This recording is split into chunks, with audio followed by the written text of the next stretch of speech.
मचेगा खलबली। कितना समझाऊं तुझे मैं? अरे नहीं समझूंगी मैं। सुन लो बबुआन यहाँ दाल नहीं गली, मान लो कहनवा ना तो मचेगा खलबली। आओ हमसे मिला लो ताल रे ताल रे। अरे बहुत मन करता है नू। तो मैं क्या करूं?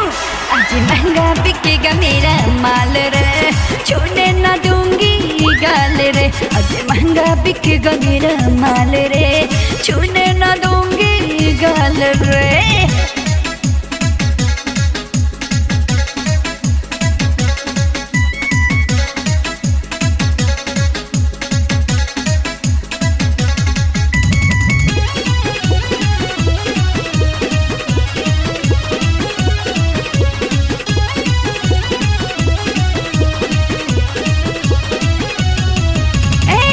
ऐसा वैसा पूछो नहीं दे के न मरिया। कीमत बता दो डार्लिंग उठाने का घघरिया।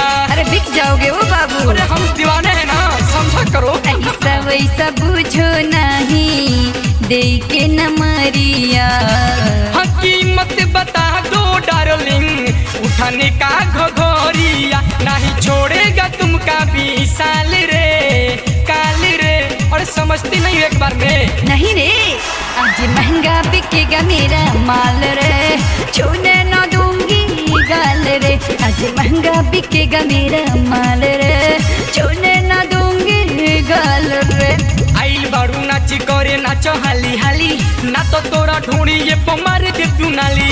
आइल बारे नाची करे नाचू हाली हाली, ना तो तोरा ढूंढी ये पमार दे तू नाल। समियाना हो जाई लाले लाल रे लाल रे। और समझते नहीं है तू?